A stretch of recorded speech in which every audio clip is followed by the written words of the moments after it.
হানাফি মাযহাব মতে আমাদের তারাবি নামাজ হবে কয় রাকাত? মাশাআল্লাহ, কয় রাকাত? ইমাম আজম আবু হানিফা রাহমাতুল্লাহ আলাইহি 20 রাকাত তারাবির কায়েল ছিলেন, নিজেও তিনি আমল করে রেখেছেন। ইমাম বুখারী 20 রাকাত পড়েছেন। এ বাবা, অন্যান্য ইমামরা 4 ইমাম ওই 20 রাকাতের কথা বলেছেন। খোদ সৌদি আরবে মক্কা শরীফ, মদিনা শরীফ, কুফা, মিশর, আজহার সব জায়গায় 20 রাকাত হয়। আমার দেশে কেন 12 রাকাত মাইনাস করে 8 রাকাত পড়ার জন্য কারা চেষ্টা করতেছে আমি জানি না। পুরো ওরা যদি 8 রাকাত পড়ে খুশি হয়, সমস্যা কোথায়? আমরা পড়ব 20। হানাফি মাযহাব মতে তারাবি হবে কয় রাকাত? সবার মুখে আরেকটু জোরে। 20 রাকাতের সিজদা হয় কয়টা? 40টা। কয়টা? 8 রাকাতের সিজদা হয় কয়টা? সিজদা বেশি দিলে খুশি হয় কে? সিজদা কমাইলে খুশি হয় শয়তান। কে কে কে? কারণ শয়তান যে শয়তানের সিজদা দিয়ে না দিয়ে। শয়তান যদি সিজদা দিত তাহলে কি শয়তান হইতো? এই শয়তান কি সিজদা দিয়ে শয়তান হইছে না দিয়ে? যে সিজদা না দিয়ে শয়তান হইছে, ওর টার্গেট, ওর মিশন, ওর ভিশন হলো সিজদা কমানো। আমরা কি সিজদা কমাবো না বাড়াবো? বাড়াবো কি মন মতো? মাগরিবের নামাজ 3 রাকাত পড়বো 4 রাকাত? না, এটা না। নবীজি 20 রাকাত পড়েছেন তারাবি। আল্লাহু আকবার। দলিল স্পষ্ট লেখা আছে মুসান্নাফ ইবনে আবি শাইবা 7774 নম্বর হাদিস, স্পষ্ট লেখা। শুনে নাও। আন আব্দুল্লাহ ইবনে আব্বাস রাদিয়াল্লাহু তাআলা আনহুমা আন্নাহু ক্বাল কানা ইসাল্লি নবী সাল্লাল্লাহু আলাইহি ওয়াসাল্লাম 20 রাকাতান সাবাল বেতে।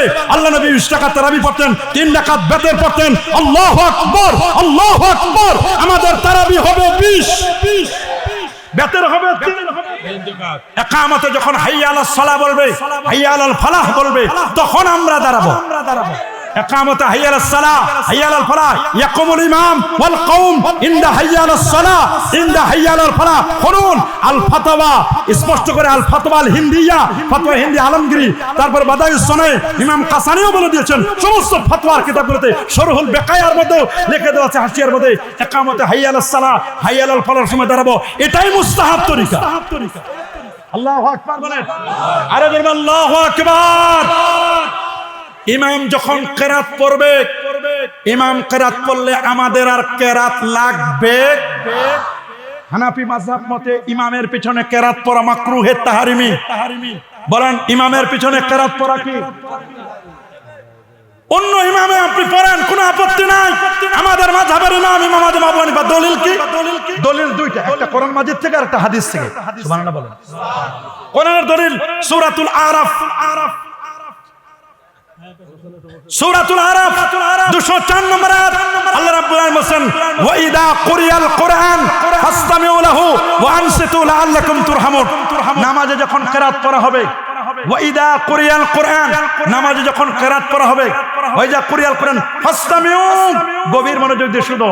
ওয়া আনসিতু, যদি শুনতে না পাও চুপ করে থাকো। ফজরে তেলাওয়াত শুনবো, জোহর আসরে শুনি না চুপ করে থাকবো, মাগরিবে শুনবো, এশায় শুনবো। সুবহানাল্লাহ বলেন। ইমাম যদি কেরাত পড়ে তাহলে আমরা কেরাত শুনবো কিনা? লাআল্লাকুম তুরহামুন, রহমত পাইতে গেলে কেরাত শুনতে হবে। নির্দেশ কার? ইমাম সাহেব কেরাত পড়লো, আমরাও পিছনে কেরাত পড়লাম, তাহলে শুনবে কে?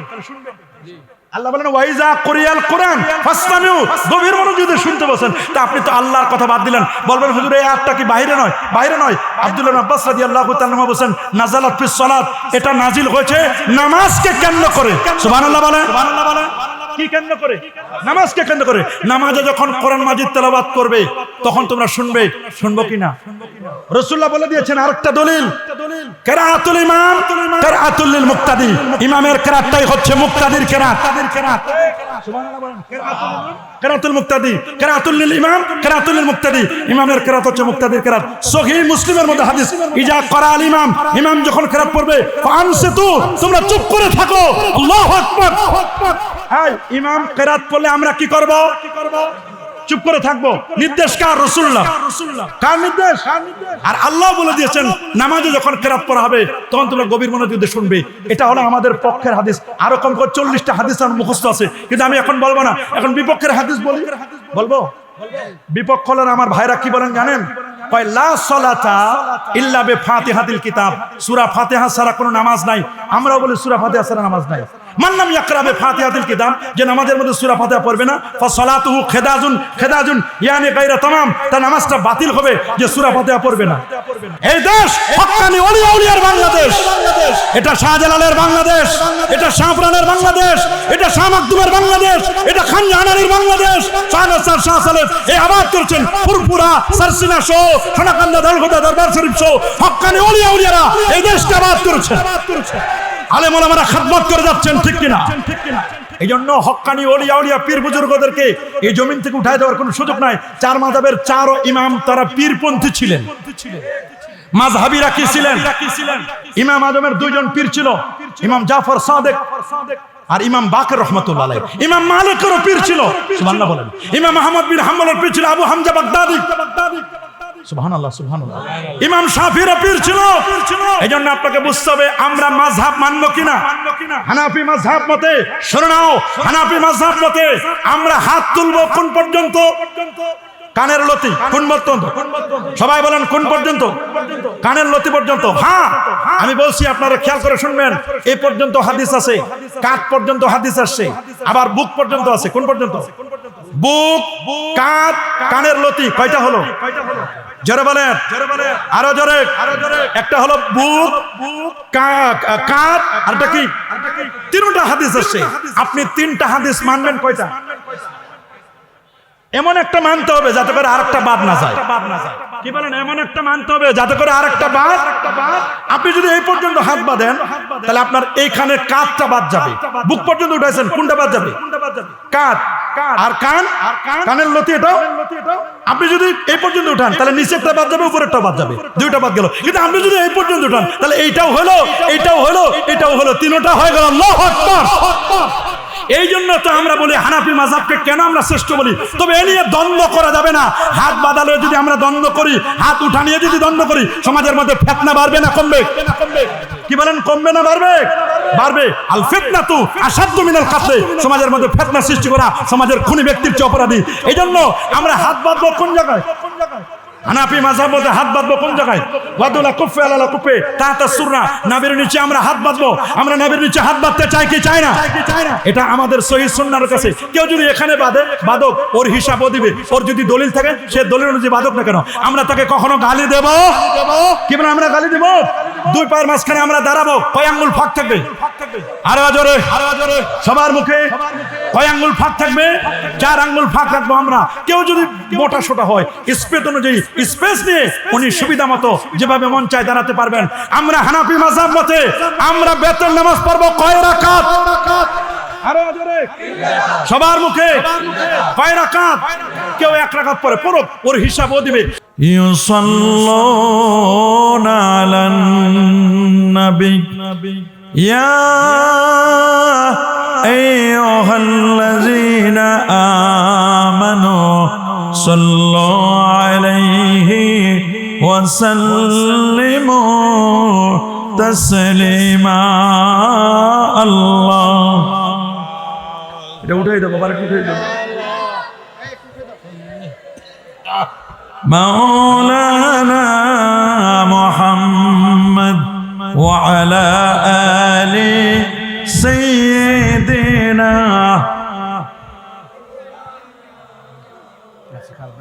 আরেকটু জোরে জোরে মাহাব্বতে পড়ুন আল্লাহুম্মা সাইয়্যিদিনা মাওলানা মুহাম্মদ ওয়া আলা আলি সাইয়্যিদিনা মাওলানা মুহাম্মদ। बातिल से दबने वाले ऐ आसमान ही हम सोबर कर चुका है तू इम्तिहा हमारा बलगल उला कशफ दुजा बिजमालिही हसनत जमील सल्लो अल्लाहुम्मा सल्ली وسلم وبارك عليه জনাব ডাক্তার আব্দুর রশিদ মেম্বার ও মরহুম মইনাল হোসেন সাহেবের মা বাবা এবং এই এলাকার যারা মুর্দেগান আছেন সেই মুর্দেগানদের স্মৃতিচারণে তাদের রুহের মাগফিরাত কামনায় আজকের এই 50তম বার্ষিক সুন্নি মহাসম্মেলন 2025 আজকের সম্মেলনের শ্রদ্ধাভাজন সভাপতি বিপাড়া সদর ইউনিয়ন পরিষদের 7 নং ওয়ার্ডের সাবেক মেম্বার জনাব ডাক্তার মোহাম্মদ আব্দুর রশিদ সাহেব আছেন। আচ্ছা মাশাআল্লাহ, দোয়া করুন আল্লাহ তাআলা আজকের মাহফিলের সম্মানিত সভাপতি সাহেবের হায়াতে তাইয়্যিবা সিহাতে কুল্লিয়া আল্লাহ নসিব করুন, জোরে বলে আমিন। আজকের মাহফিলের যিনি প্রধান বক্তা, যিনি কিছুক্ষণ পরেই গুরুত্বপূর্ণ ওয়াজ ও নসিহত পেশ করবেন, ফয়জিয়া দরবার শরীফের গদ্দিনিশিন পীর সুন্নি জামাতের অতন্ত্র প্রহরী হযরত মাওলানা পীর মুফতি গিয়াসউদ্দিন আত-তাহিরি সাহেব। দোয়া করুন আল্লাহ তাআলা আমাদের তাহিরি সাহেবকে কবুল আর মঞ্জুর করুন, তিনি যেন অল্প সময়ের মধ্যে এসে তার গুরুত্বপূর্ণ ওয়াজ ও নসিহত পেশ করতে পারেন। আল্লাহ কবুল আর মঞ্জুর করুন বলি আমিন। আজকের মাহফিলের আমন্ত্রিত অন্যান্য ওলামায়ে কেরাম, এলাকার গণ্যমান্য ব্যক্তিবর্গ, বিশেষ করে আজকের যিনি প্রধান অতিথি বিপাড়া সোনালী ব্যাংকের অফিসার অ্যাডভান্সড অবসরপ্রাপ্ত বিশিষ্ট দানবীর জনাব মোহাম্মদ হোসেন সাহেব, সার্বিক তত্ত্বাবধানে বীর মুক্তিযোদ্ধা মোহাম্মদ আব্দুল সাত্তার মোল্লা সাহেব সহ জনাব মোহাম্মদ দেলওয়ার হোসেন দুলাল, সার্বিক ব্যবস্থাপনায় আরো যারা দায়িত্বে আছেন, বিশেষ করে অর্গানাইজিং কমিটির বিভিন্ন স্তরের নেতৃবৃন্দ, এলাকার গণ্যমান্য ব্যক্তিবর্গ, এলাকার চাকরিজীবী ও ব্যবসায়ী ভাইয়েরা, যুবক বন্ধুরা, ছোট্ট সোনামণিরা, পর্দার আড়ালতি সম্মানিতা মা ও বোনেরা, আপনাদের সকলকে অন্তরের অন্তঃস্থল থেকে জ্ঞাপন করছি মোবারকবাদ। সবটুকুন শুকরিয়া, সবটুকুন প্রশংসা সে মহান রব্বে করিমের দরবারে, যিনি আজকের মোবারক মুতাবাররাক আজিমুশ-শান পবিত্র সুন্নি মহাসম্মেলনে শত ব্যস্ততাকে পিছনে ফেলে আরামের ঘুমখানাকে হারাম করে দিয়ে একটি জান্নাতি পরিবেশে আলেম ওলামাদের সোহবতে কোরআন এবং সুন্নাহর রিয়েল স্পিচগুলো শ্রবণ করার লক্ষ্যে এখানে আসার ও বসার সুযোগটুকু এনায়েত করলেন। আসুন আমরা সকলেই সর্বোচ্চ শক্তি দিয়ে দারাজ কণ্ঠে প্রাণ খুলে দিল মন উজাড় করে হৃদয়ের সবটুকুন আবেগ আর অনুভূতিকে উচ্ছ্বাস করি, হৃদয়ের বদ্ধ কপাটকে উন্মোচন করে দিয়ে ইসলামের বলে বলিয়ান হয়ে, ইসলামের তেজে তেজিয়ান হয়ে আকাশ ও বাতাসকে মুখরিত করি, রাতের নিঃশব্দতাকে ভঙ্গ করি, সিংহ শার্দুলের মতো আওয়াজ তুলি, পুরো সুজিত কণ্ঠে কণ্ঠের সাথে কণ্ঠ মিলিয়ে কালিমাতুশ শুকর আদায় করে পড়ে নিচ্ছে আলহামদুলিল্লাহ। লাখ কোটি তার চেয়ে অনেক অনেক গুণ বেশি দরুদ আর সালাম পেশ করছি আল্লাহর সৃষ্টির প্রধান আকর্ষণ কুল কায়নাতের নবী আকা মাওলা তাজিদারে মদিনা সুলতান মদিনা শামসুদ দুহা বাদরুদ দুজা নূরুল হুদা সাহিব কাবা কাউসাইন আও আদনা রাসূলুস সাকালাইন ইমামুল হারামাইন ইমামুল কিবলাতাইন ইমাম জাদ্দুল হাসান ওয়াল হুসাইন রাদিয়াল্লাহু তাআলা আনহুমা আফতাব নবুয়া শাহানশাহি রিসালা নূরি মুজাসসাম হুজুর আকরাম নূরুন আলা নূর হাবিবুনা শফিউনা কুদওয়াতুনা মুরশিদুনা মুহাম্মাদুর রাসূল সাল্লাল্লাহু আলাইহি ওয়াসাল্লামের পর বিনা দরখাস্তে যে নবীর উম্মত হতে পেরেছি, আসুন আরেকটি বার শুকরিয়া আদায় করে পড়ে নিচ্ছি আলহামদুলিল্লাহ। সবাই বলেন আল্লাহু আকবার। আল্লাহু আকবার।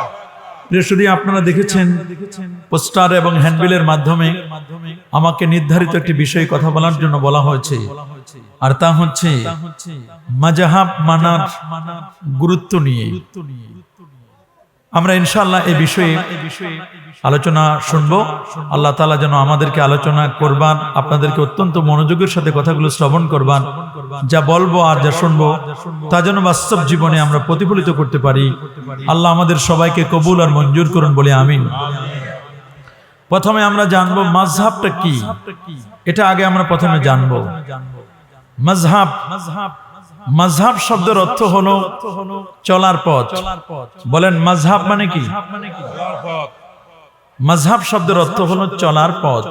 আমি কোন পথে চলবো, এই চলার পথটি যিনি ফাইন্ড আউট করে দিবেন, যিনি নির্ধারণ করে দিবেন, তারা হচ্ছেন মাযহাবের ইমাম।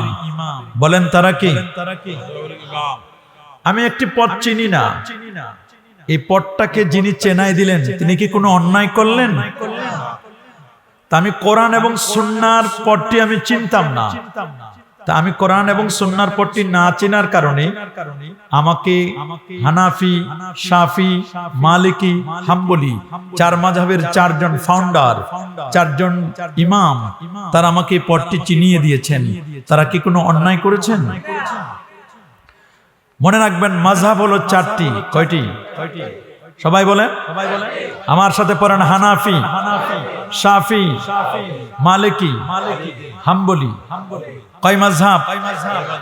চারটি মাযহাব। কয় মাযহাব? প্রশ্ন করতে পারেন যে হুজুর চার মাযহাব কেন, আর কি কোনো মাযহাব নাই? হ্যাঁ আছে, আর অন্যান্য মাযহাবও রয়েছে। আল্লাহর হাবিবের জামানায় অনেকগুলো মাযহাব ছিল, প্রায় 356টি মাযহাব ছিল। কয়টি? 356টি মাযহাব ছিল নবীর যুগে। তারপরে বিভিন্ন এলাকায় এক এক রকমের মাযহাব মানা হতো। আল্লাহ নবীর সাহাবীর সংখ্যা ছিল প্রায় 1,26,000। সুবহানাল্লাহ বলেন। সাহাবায়ে কেরাম ছিলেন কত? 1,26,000 সাহাবী। রাসূল বলেন আসহাবিকান নুজুম, আমার সাহাবীরা হচ্ছে আকাশের স্টার, আকাশের তারকা। as-সাহাবাতু কুল্লুহুম উদুল, সাহাবীরা সকলে ন্যায়পরায়ণ ছিলেন। কোন সাহাবীর ব্যাপারে বিষোদ্গার করা যাবে? যারা বলেন যাবে?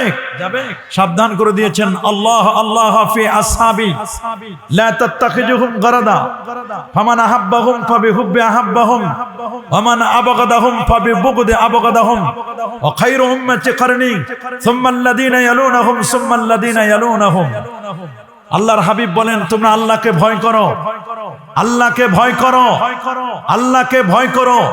আমার সাহাবীদেরকে সমালোচনার টার্গেট বানাবে না। সায়াকুনু ফি আখিরিজ জামানে কওমুন, শেষ জামানায় একটি দল বের হবে, ইয়াসুবুনা আসহাবি, যারা আমার সাহাবীদেরকে গালি দিবে। নাউজুবিল্লাহ। যদি এদের সাথে তোমাদের সাক্ষাৎ হয়, এদেরকে সালাম দিবে না। এরা যদি মারা যায়, এদের জানাজায় তোমরা অংশগ্রহণ করবে না। মৃত্যুর আগে যদি এরা অসুস্থ হয়, তাহলে এদেরকে কখনো তোমরা দেখতে যাবে না। এরা হচ্ছে সমাজের মধ্যে সবচেয়ে নিকৃষ্ট। আর এই সাহাবায়ে কেরামদেরকে যারা গালি দেন, নবীজি বলেছেন তুমি তোমার নিজের মেয়ে তাদের কাছে বিয়ে দিবে না, বিয়ে দিয়ে তাদেরকে জামাই বানাবে না। তুমি সাহাবী বিদ্বেষীদের মেয়েকে বিয়ে করে তুমি নিজেই তাদের জামাই হবে না। বরং যারা নবীর সাহাবীদেরকে গালি দেয়, এদের চিনতে তোমাদের যদি কষ্ট হয়, ভালো করে চিনে নাও, এরা হচ্ছেন খারেজি। বলেন এরা কি? আরো জোরে বলেন, সবার মুখে। খারেজি বড় বড় 6টা দল আছে। কয়টা? বলেন জাবারিয়া, কাদারিয়া, মুরজিয়া, জাহমিয়া, মুতাজিলা, খারেজি। কয় দল? 6। বড় বড় কয়টা দল? বড় বড় 6টা দল। আল্লাহ নবী একদিন আব্দুল্লাহ ইবনে মাসউদ রাদিয়াল্লাহু তাআলা, যিনি ছিলেন সমস্ত সাহাবীদের মধ্যে শ্রেষ্ঠ মুফতি, সুবহানাল্লাহ, শ্রেষ্ঠ মুফতি সাহাবী ছিলেন রাইসুল ফুকাহা আব্দুল্লাহ ইবনে মাসউদ। নবীজি একদিন তাকে বললেন আমার কাছে একটা লাঠি দাও। লাঠিটা নিলেন, আল্লাহ নবীর হাতে লাঠিটা দেওয়ার পরে খাত্তালানা রাসূলুল্লাহ সাল্লাল্লাহু আলাইহি ওয়াসাল্লাম খাত্তা মুস্তাকিমান আলাল আরদ, আল্লাহ নবী সোজা জমিনের উপরে একটি রেখা টেনে দিলেন। রেখাটা টেনে দিয়ে বললেন হাজা সাবিলুল্লাহ সাবিলুর রুশদে সিরাতুল মুস্তাকিম, এটা হলো সোজা পথ, এটার নাম হলো সিরাতে মুস্তাকিম, এই পথে তোমরা চলো। নবীজি পবিত্র কোরআনুল কারীমের সূরাতুল আনআমের 153 নম্বর আয়াতে কারিমা তেলাওয়াত করলেন। বললেন ওয়া আন্না হাদা সিরাতি মুস্তাকিমান ফাত্তাবিউ ওয়া লা তাত্তাবিউস সুবুলা ফাতাফাররাকা বিকুম আন সাবিলি যালিকুম আসসাকুম বিহি লাআল্লাকুম তাত্তাকুন। নবীজি সোজা রেখাটা টেনে দিয়ে বলেন এটার নাম সোজা পথ, এই পথে তোমরা চলবে। ডানে 3টা, বামে 3টা, 3 3 6টা আঁকা বাঁকা বক্র রেখা টেনে দিলেন। বলে এই যে বাতিল পথগুলো প্রত্যেকটার সাথে এই 6টা হলো মূল দল। 6টা কি? এই 6টার সাথে আবার প্রত্যেকটার সাথে 12টা করে দল আছে। তাহলে একটাই 12টা করে হলে 6 12 কত হয়? আরো জোরে সবার মুখে 72। নবীজি এই হাদিসটির ব্যাখ্যা, যে হাদিসটি আগে বলছি, এটা মুসনাদে আহমদের 4444 নম্বর হাদিস। আর এখন যে হাদিসটি বলছি এটা জামে তিরমিজির 2641 নম্বর হাদিস। আন আব্দুল্লাহ ইবনে আমরিন রাদিয়াল্লাহু তাআলা আনহু قال, আব্দুল্লাহ ইবনে আমর থেকে হাদিসটি বর্ণিত, আল্লাহর হাবিব বলেন, ইন্না বানি ইসরাঈলা তাফাররাকাত আলা সিনতাইনি ওয়া সাবিনা মিল্লাহ। শুনে নাও, বনু ইসরাইল ইহুদিরা 71টি দলে বিভক্ত হয়েছিল আর খ্রিস্টানরা 72 দলে। সাতাফতারিকু উম্মতি আলা সালাসি ওয়া সাবিনা মিল্লাহ। আমার উম্মত বিভক্ত হবে 73টি দলে। কুল্লুহুম ফিন্নার ইল্লা মিল্লাতা ওয়াহিদা। 73টি দলের 72 দলের ঠিকানা জাহান্নাম, একটি মাত্র দলের ঠিকানা জান্নাত। সাহাবায়ে কেরাম প্রশ্ন করলো, ক্বালু ওয়া মা হিয়া ইয়া রাসূলুল্লাহ, কোন দলটি জান্নাতি?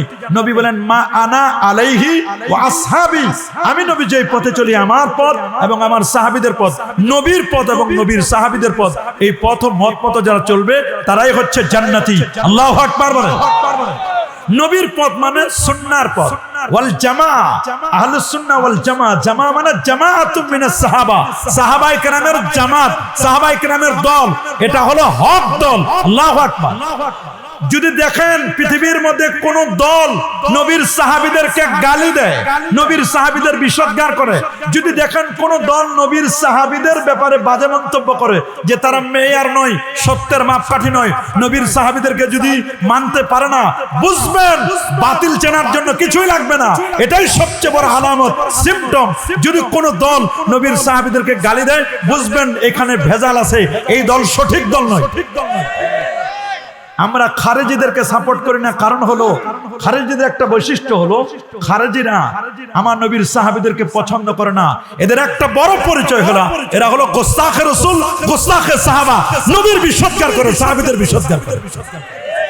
নাউজুবিল্লাহ বলেন, আরো যারা বলেন নাউজুবিল্লাহ। শিয়াদের মধ্যে একটা দল আছে, শিয়ারা অতিরঞ্জিত করে, শিয়ারা আলী রাদিয়াল্লাহু তাআলার ব্যাপারে আবার বাজে মন্তব্য করে। তা আমরা, এটা আমাদের যেহেতু সাবজেক্ট ম্যাটার নয়, আমাদের সাবজেক্ট ম্যাটার হচ্ছে মাযহাব। তা আমি আগেই বলেছি যে মাযহাব বোঝার জন্য আমি বলছি কয়টি মাযহাব পড়েন না? কয়টা বলেন? হানাফি, শাফি, মালিকি, হাম্বলি। কয় মাযহাব? 4টা মাযহাব। 4 মাযহাবই হক। সুবহানাল্লাহ বলেন। 4 মাযহাবই কি? কোন মাযহাবকে আপনি নেগলেক্ট করার কোনো সুযোগ নেই। 4টি মাযহাবই হক। তবে আপনাকে মনে রাখতে হবে, মাযহাব নতুন কোনো বিষয় নয়। মাযহাব হচ্ছে কোরআন এবং সুন্নাহর সার নির্যাস। বলেন কোরআন এবং সুন্নাহর কি? আরো জোরে বলেন কোরআন এবং সুন্নাহর কি? আপনি একটা ব্লেন্ডারের মধ্যে আপেল দিলেন, কি দিলেন? আঙ্গুর দিলেন, খেজুর দিলেন, তারপরে কমলা দিলেন, আরো 4 প্রকারের খাবার দিলেন, আপনি দিয়ে ব্লেন্ডার করে জুস বানায় দিলেন। আচ্ছা বলেন তো, এই জুসটা কি কোনো অন্যায় করেছে? জুসটা টেস্ট হবে না? কি বলেন, টেস্ট হবে কিনা? অবশ্যই টেস্ট হবে। তো মনে করবেন মাযহাব হলো কোরআন এবং সুন্নাহর মধ্যে যেগুলো বিচ্ছিন্ন ছিল, বিচ্ছিন্ন কতগুলো জিনিস ছিল, ওইটাকে সন্নিবেশিত করেছে, এক জায়গায় সুন্দর করে সুশোভিত করেছে, এটা সাজায় রেখেছেন। সুবহানাল্লাহ বলেন। একটা ঘরের ভিতরে মাল সামানগুলো এলোমেলো ছিল, এটাকে সেটআপ দিলেন, জিনিসগুলো সেটআপ দিয়েছেন। এই সেটআপ দেওয়া কি কোনো অন্যায়? কি বলেন, সেটআপ দেওয়া কোনো অন্যায়? তা আমরা আগে বলছি মাযহাব কয়টা? সবাই বলেন কয় মাযহাব? 4টা মাযহাব। এই 4টা মাযহাব প্রসিদ্ধ, হানাফি, শাফি, মালিকি, হাম্বলি। এছাড়াও কিন্তু আরো অনেকগুলো মাযহাব আছে, আছে না? যেমন মদিনা শরীফে একটি মাযহাবের উপর ছিল মানুষগুলো। মদিনা শরীফের সমস্ত মানুষগুলো, মদিনার মানুষগুলো একজন ইমামকে মানতেন, তিনি ইমাম মালিক, মালিকি মাযহাবকে ফলো করতেন। কোন মাযহাবকে?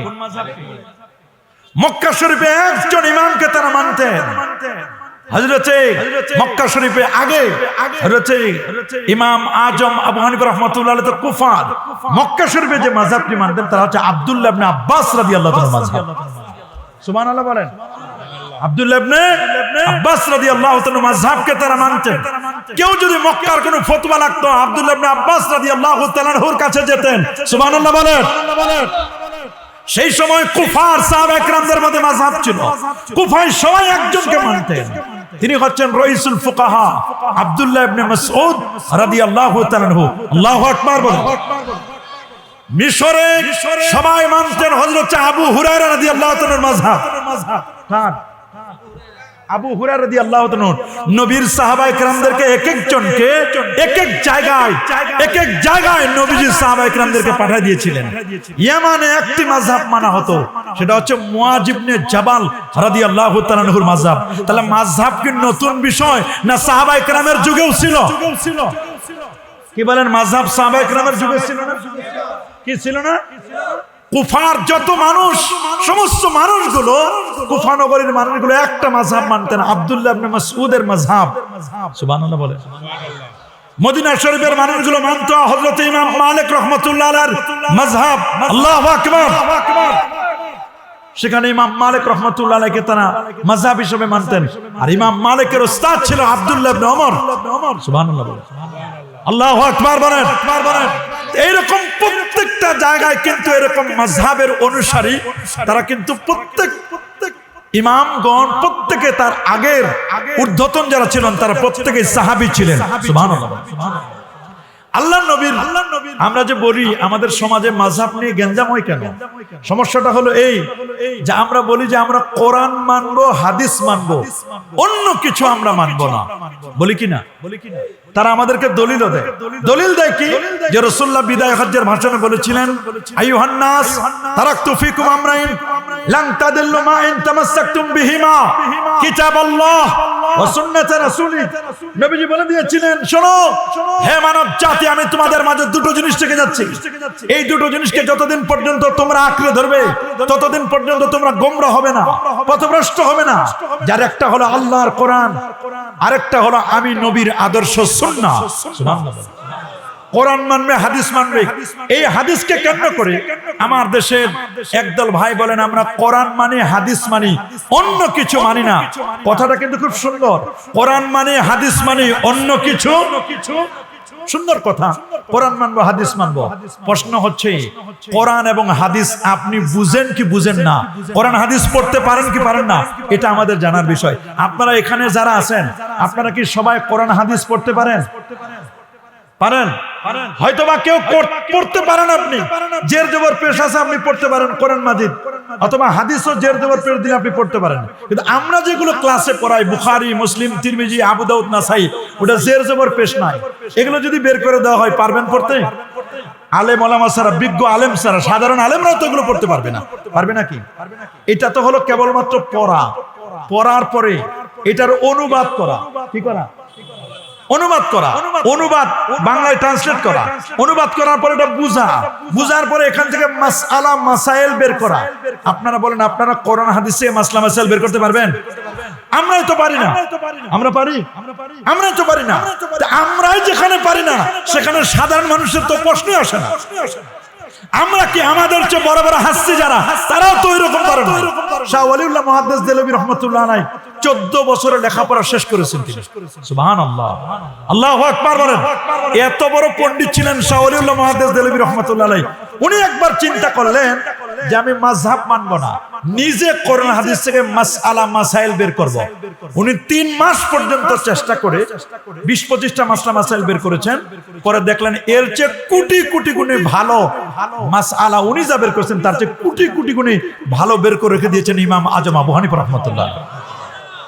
উনি বলেন আমার তো দরকার নাই নিজে গবেষণা করা, গবেষণা তো একজন করে রেখেছেন, আমি কষ্ট করে জুস বানাবো কেন? জুস বানাই দিছে খালি কিনবো আর খাবো। আল্লাহু আকবার বলেন। আমরা মাযহাব মানি কেন? আমরা মাযহাব মানি এই কারণে যে আমরা কোরআন এবং সুন্নাহ থেকে মাসআলা মাসাইল বের করতে পারি না। বলেন আমরা কোরআন সুন্নাহ থেকে মাসলা মাসাইল বের করতে, সোজা কথা, আমরা কোরআন হাদিস থেকে মাসআলা মাসাইল বের করতে পারি না। বিধায় আমরা কি করি? বলেন আমরা মাযহাব মানি কেন? কি কারণ? কোরআন সুন্নাহ থেকে মাসলা বের করতে বুঝতে হবে আপনার। খালি আসলেন গেলেন হই হই করলেন বাস লাফালাফি করলেন, এটার নাম ওয়াজ নয়। ওয়াজ বুঝে যান, আমরা মাযহাব মানি কেন?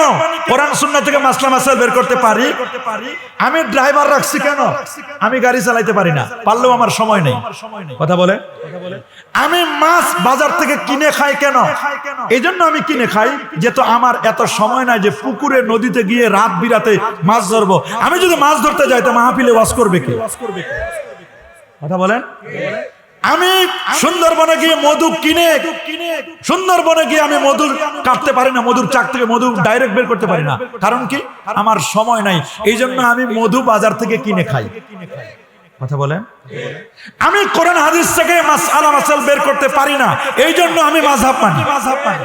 কিন্তু যদি আপনি ভাব দেখান যে আমি গাড়ি চালাইতে পারি না, ঠিক হই, কিন্তু ভাব দেখান যে আসলে চালাইতে পারেন, এই মনে করে যদি আপনি ড্রাইভিং এর সিটে যেখানে স্টার্ট দেন, গাড়ি স্টার্টিং যেখানে, ওইখানে যদি ড্রাইভিং সিটে বসেন আর যদি ভাব দেখায় মনে করেন যে হ্যাঁ আমি পারি, আমিও বুখারী পড়েছি, আমিও মুসলিম পড়েছি, আমিও তিরমিজি পড়েছি, আমি আবু দাউদ পড়েছি, আমিও এটা পড়েছি, ভাব দেখান। কি পড়েছেন আপনি? চটি কয়েকটা বই পড়ছেন, ওইখানে লেখা আছে ইফা বা ইসলামিক ফাউন্ডেশন বাংলাদেশের বুখারী শরীফে কিছু হাদিস হাত বাঁধা এখানের উপর, অথবা আমিন জোরে বলার উপরে, অথবা রফিয়াদানের উপর, এরকম কিছু আপনি হাদিস পড়েছেন। আপনিও বলে দিলেন যে আপনি বুখারী পড়ছেন, আপনি মুসলিম শরীফ পড়ছেন, আর ভাব দেখান আসল বুখারী মুসলিম তো আপনি চোখেও দেখেন। আমরা যে বুখারী মুসলিম পড়াই, এটা মাথায় তুলে দিলে আপনি হাঁটতে পারবেন না। 12-15 কেজি ওজনে হবে। আল্লাহু আকবার বলেন। এই বুখারী মুসলিম সিয়াসত আপনার মাথায় তুলে দিলে আপনি হাঁটে নিতে পারবেন না। তো ছাত্ররা 2টা কিতাব নিয়ে আসতেই হাঁপায় যায়, ঘাম ছুটে যায়, 2 কিতাব আনতে ঘাম ছুটে যায়। আপনি 6 কিতাব যদি নেন, এক একটা 2 খণ্ড করে 12টা খণ্ড মাথায় একদম তুলে দিলে মাথা কমপক্ষে 3-4 হাত উপরে উঠে যায়।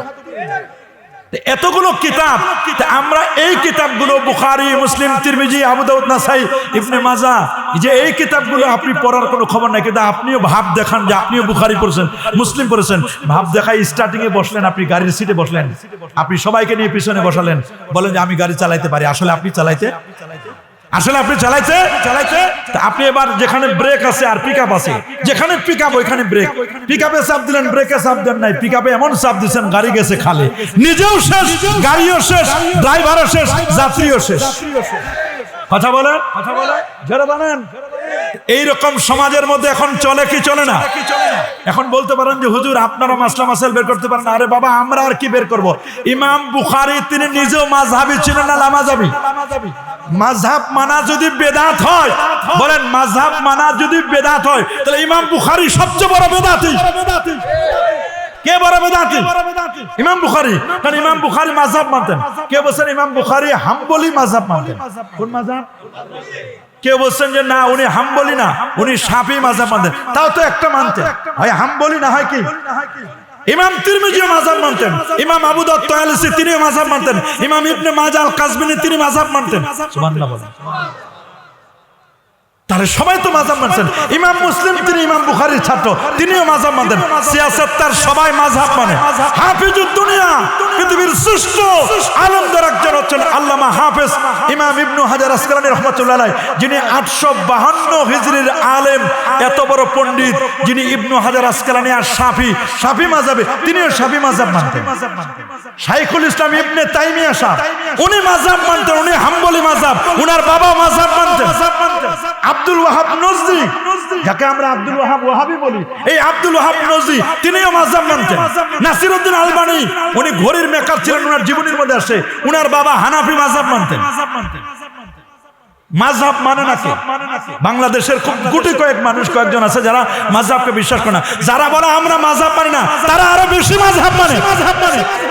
হয়তোবা ইমাম আজম আবু হানিফাকে মানে না, ইমাম শাফিকে মানে না, ইমাম মালিককে মানে না, ইমাম আহমদ বিন হাম্বলকে মানে না। খোঁজ নিয়ে দেখেন কারে মানে। হয়তোবা ডাক্তার জাকির নায়েককে মানে, কথা বলে, অথবা শেখ নাসিরউদ্দিন আলবানী সাহেবকে মানে, না হয় শাইখুল ইসলাম ইবনে তাইমিয়া তাকে মানে, কাউরে না কাউরে মানে। কথা বলেন। অথবা আন্তর্জাতিক খ্যাতি সম্পন্ন কোন মুফাসসিরে কোরআনকে মানে। খোঁজ নিয়ে দেখেন কাউরে না কাউরে মানে। কিন্তু আমরা যাকে মানে তিনি ইমামুল আজম আবু হানিফা নোমান ইবনে সাবিত রাদিয়াল্লাহু তাআলা। আল্লাহু আকবার বলেন। আমরা যাকে মানি তিনি ইমাম আজম আবু হানিফা। ইমাম আজম আবু হানিফা তিনি সহিহ বুখারীর হাদিস, সহিহ বুখারীতে যেমন হাদিসটি রয়েছে, জামে তিরমিজিতে আছে কিতাবুত তাফসীর সূরাতুল জুমার মধ্যে হাদিসটি রয়েছে। আমার রাসূল বলেছেন, লাউ কানাল ঈমান ওয়ালা সুরাইয়া, সুরাইয়া নক্ষত্র যদি ঈমান থাকে, ইলম থাকে, লা নালাহু রাজুলুম মিন ফারিস, ফারসুদ্ভূত সালমান ফারসির বংশে জন্মগ্রহণ করা একটি ছেলে আছে। এই ছেলেটি ওইখান থেকে ইলম ছিনিয়ে আনবে। কোথায় সুরাইয়া নক্ষত্র? প্রশ্ন করতে পারেন, হুজুর সুরাইয়া নক্ষত্রটা কোথায়?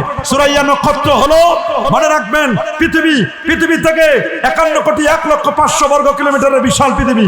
পৃথিবী থেকে 9,30,00,000 মাইল দূরে হচ্ছে সূর্য, 15 কোটি কিলোমিটার দূরে।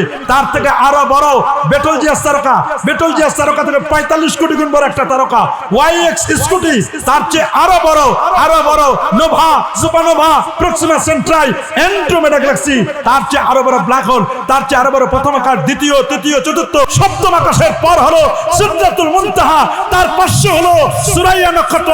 আমার রাসূল বলেন, সুরাইয়া নক্ষত্র যদি জ্ঞান থাকে, ইলম থাকে, ওইখান থেকে ছিনিয়ে এনে যিনি মানুষের মাঝে বিতরণ করবেন তিনি অন্য কেউ নয়, সালমান ফারসির বংশে জন্মগ্রহণ করা ছেলেটি আল্লামা জালালউদ্দিন সুয়ুতী 911 হিজরি আলেম, যিনি তাফসীরে জাল্লাল লিখেছেন, আল হাবিলুল ফতওয়া লিখেছেন, যিনি 75 বার আমার নবীর জাগ্রত অবস্থায় দেখেছিলেন। সেই আল্লামা জালালউদ্দিন সুয়ুতী আর শাফি, উনি শাফি মাযহাবের অনুসারী ছিলেন। তিনি তার তবাকাতুশ শাফিয়ার মধ্যে বলে দিয়েছেন, শুনে নাও। তিনি বলেন, মিসদাকু হাযাল হাদিস, আল্লাহ নবীজি বলেন সালমান ফারসির বংশে জন্মগ্রহণ করা ছেলেটি সুরাইয়া নক্ষত্র থেকে ইলম ছিনিয়ে এনে মানুষের মাঝে বিতরণ করবেন। তিনি বলেন, এই হাদিসের মিসদাক, হাদিসটি প্রযোজ্য হবে ইমামুল আজম আবু হানিফা নুমান ইবনে সাবিত রাদিয়াল্লাহু তাআলা আনহুর উপর। আল্লাহু আকবার।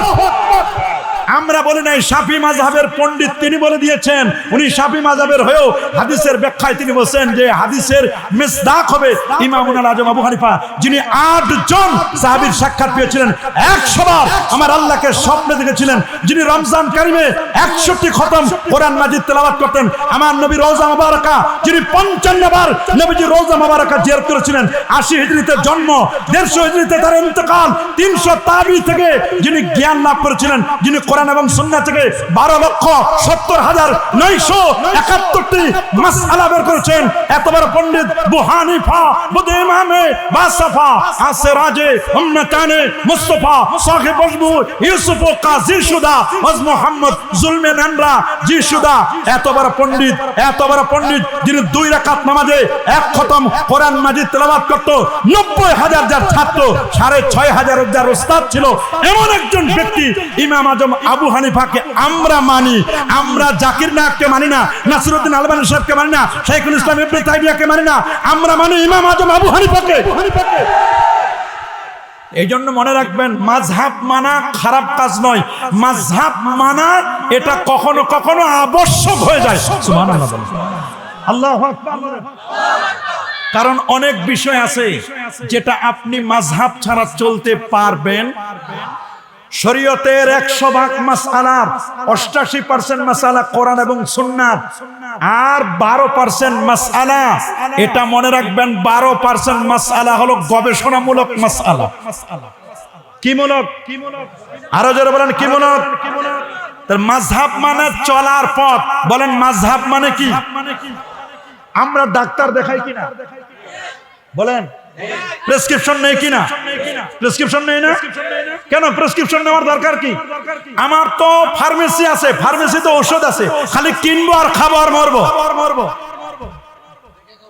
কি বলেন, ডাক্তার লাগবে না? নাই কি লাগবে কিনা? হ্যাঁ, যে কোনো ডাক্তার আপনি পরামর্শ নেবেন। মনে রাখবেন, কোরআন এবং সুন্নাহ হচ্ছে ফার্মেসির ঔষধগুলোর মতো, আর মাযহাবগুলো হলেন ওই ঔষধটা কেমনে আপনি খাবেন, কোরআন এবং সুন্নাহকে কেমনে আপনি পড়বেন, কেমনে আপনি বুঝবেন, এটা ডাক্তার পরামর্শদাতা হলেন মাযহাবের ইমামগণ। আল্লাহু আকবার বলেন। একদিকে হানাফি, একদিকে শাফি, একদিকে ইমাম মালিক, একদিকে ইমাম আহমদ বিন হাম্বল, 4 মাযহাবের হক। আল্লাহু আকবার বলেন। আমরা মাযহাবিদের হানাফি, শাফি, মালিকি, হাম্বলি এদের ব্যক্তিগত কোনো মতকে মানি না, তাদের সংকলিত কোরআন এবং সুন্নাহ থেকে যে মাসআলা মাসাইল বের করেছেন আমরা সেটা মানি। সুবহানাল্লাহ। তাহলে কথা ফাইনাল, 4টা মাযহাবই হক। 4 মাযহাবই কি? আরো জোরে, চার মাযহাবে কি মানতে হবে? কয়টা? একটা। চারটা না, মানতে হবে যে কোনো চারটার যে কোনো। আপনি বলবেন হুজুর না আমি চারটা মানবো, এই জায়গার একটুকু, এই জায়গার একটুকু, এই জায়গার একটুকু, এই জায়গার এতটুকু। ওই লোকটা কি মনে রাখবেন, এক রোগী যদি 4 ডাক্তারের ওষুধ খায় মরবে না? এক রোগী কি 4 ডাক্তারের ওষুধ খাওয়া যাবে? কি একসাথে 4 জন ডাক্তারের ওষুধ খেলে রোগী কি বাঁচবে? আমার তো মনে হয় না এই রোগী বাঁচবে। বাঁচবে না? কথা বলেন, বাঁচবে? মনে রাখবেন, আমরা 4টা মাযহাবের যে কোনো একটা মাযহাবকে মানি। মনে করেন এইখানে আপনি আসবেন, ইচ্ছা করলে সামনে রাস্তা দিয়ে আসতে পারেন, ইচ্ছা করলে এই পাশ দিয়ে আসতে পারেন, এই পাশ দিয়ে আসতে পারেন যদি জায়গা থাকে, পিছন দিক থেকে আসতে পারেন। চারটা আপনার পথ। টার্গেট হলো আপনার মাহফিলে আসা। টার্গেট কি? আপনি যদি একসাথে 4 রাস্তা দিয়ে রওনা করেন আসা হবে? আমি মনে করেন এই বদ্ধভূমি মাহফিলে আসবো, 50তম মাহফিলে আসবো, আমি প্লেনের টিকিট কাটলাম। কোন জায়গায়? কথার কথা, কিসের? প্লেনের টিকিট কাটলাম। আমি টিকিট নিলাম, হেলিকপ্টার ভাড়া করলাম। কয়টা অপশন গেল? 3 নম্বর অপশন গেল আমি বাসেরও টিকিট কাটলাম, 3টা। 4 নম্বর আমি অপশন নিলাম যে না আমি হেঁটে আসবো, 4টা। এই 4টার যে কোনো একটা অপশন আমাকে চুজ করতে হবে। আমি যদি প্লেনেও একটা হাত দিই আর হেলিকপ্টারে দিলাম একটা পা, আর ট্রেনে যেহেতু টিকিট কাটছে ওইখানে দিলাম আর একটা পা, আর চিন্তা করলাম পেটটাই তো আসল, পেটটা দিয়ে দিলাম বডির মধ্যে, মানে হাঁটার মধ্যে, ওর কি জীবনের তো এখানে আসা হবে? 4টা অপশনের যে কোনো একটা অপশন আপনাকে চুজ করতে হবে। আমরা বলি 4 মাযহাবে হক, 4টার যে কোনো একটা মাযহাব আপনাকে মানতে হবে। একসাথে 4টা মাযহাব কখনো মানা যাবে? এখন প্রশ্ন হলো 4টা মাযহাব মানা যাবে না, কিভাবে হলো 4টা মাযহাব? এবং 4টা দলিল, শরীয়তের দলিল কয়টা? বলেন কয়টা? বলেন কোরআনুল কারীম, সুন্নাহ, ইজমা, কিয়াস। শরীয়তের দলিল কয়টা? আরো জোরে বলেন। কোরআন, সুন্নাহ, ইজমা, কিয়াস। কোরআন, সুন্নাহ, ইজমা, কিয়াস। মূল দলিল 2টা। মূল কয়টা? কোরআন এবং সুন্নাহ হচ্ছে মূল দলিল। আল্লাহু আকবার বলেন।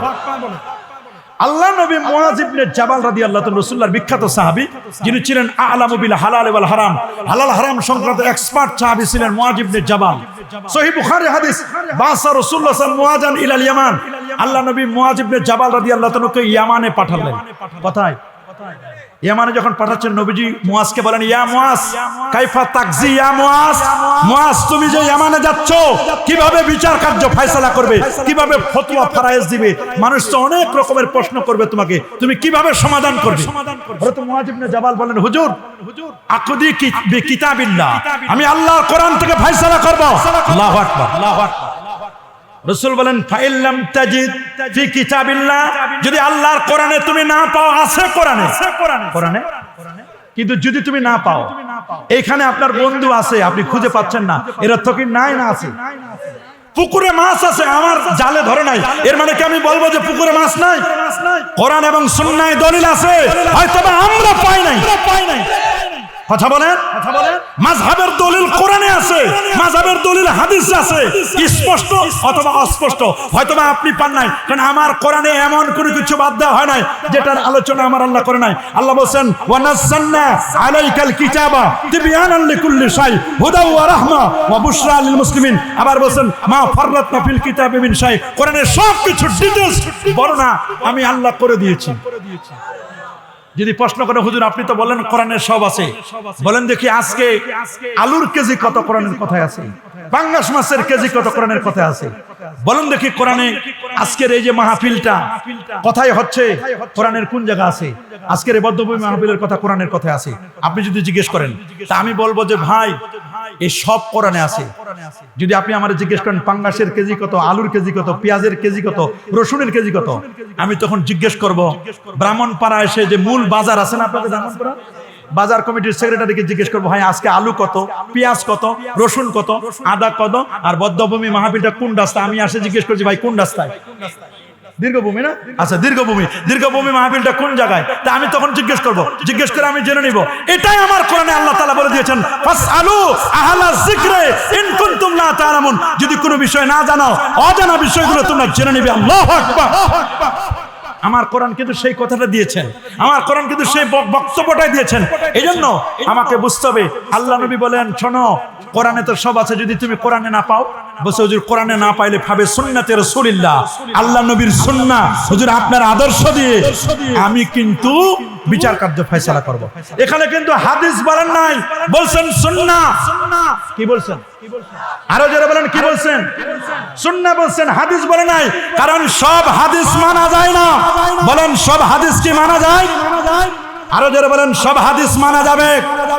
কি সব হাদিস মানা যাবে? আল্লাহ নবী 11টা বিয়ে করছিলেন। আপনি যদি মনে করেন রাসূলুল্লাহর এই হাদিসটা আমি মানবো, 11টা বিয়ে করব, আপনার জন্য জায়েজ হবে? হবে? এই হাদিস মানা যাবে? নবীজি জীবনে একবার দাঁড়াইয়া পেশাব করেছিলেন। আতা আলা সুবাতাতে কওমিন ফাবালা কায়মান। এটা ওযরের কারণে উম্মতকে শিক্ষা দেওয়ার জন্য। আপনি কি দাঁড়ায় পেশাব করতে পারবেন? পারবেন। জীবনে একবার যদি কোনো ওযর থাকে সেটা ভিন্ন কথা। আল্লাহু আকবার বলেন। নবীজি সোমবার জন্ম নিয়েছেন। আপনি কি সোমবারে কেউ সবাই জন্ম নিয়েছে সোমবারে? তাহলে হাদিস অনুযায়ী তো আপনার আমার জন্মটাও ঠিক হবে না। কথা বলেন। নবীজি এক রাতে পৃথিবীর এই বাইতুল নবীজি এক রাতে আল মসজিদুল হারাম থেকে নিয়ে বাইতুল মুকাদ্দাস পেরিয়ে আরশ আজিম পর্যন্ত পৌঁছেছেন। নবীজি এক রাতে আল্লাহর আরশ পর্যন্ত গেলেন। আপনি তো এক রাতে ঢাকাও যাইতে পারেন না। আপনি পারবেন? তো মনে রাখবেন, সব হাদিস মানা যায় না। সব হাদিস মানা যায়।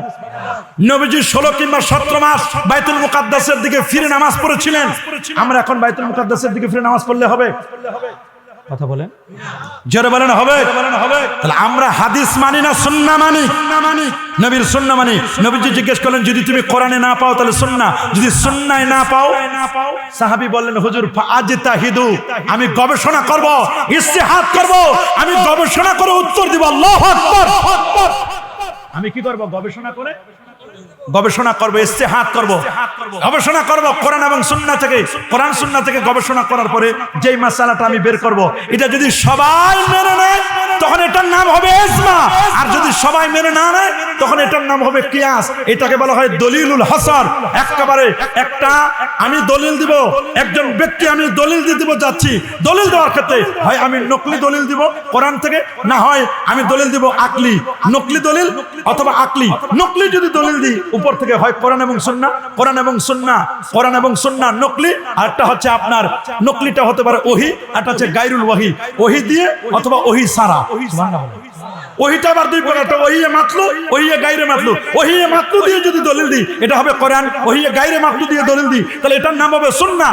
আর যদি গবেষণা থেকে দলিল দিই, আমার গবেষণাটা যদি সবাই মেনে নেয় এটার নাম হবে ইজমাউল উম্মাহ। আর যদি সবাই মেনে না নেয় তখন এটার নাম হবে কিয়াস, গবেষণা। আল্লাহু আকবার। এই চার দলিলের বাইরে কোনো দলিল আছে নাকি? জোরে বলেন, আছে নাকি? মূল দলিল দুইটা, দুইয়ের সাথে আরো দুইটা, এই মোট 4টা দলিল। আল্লাহু আকবার বলেন।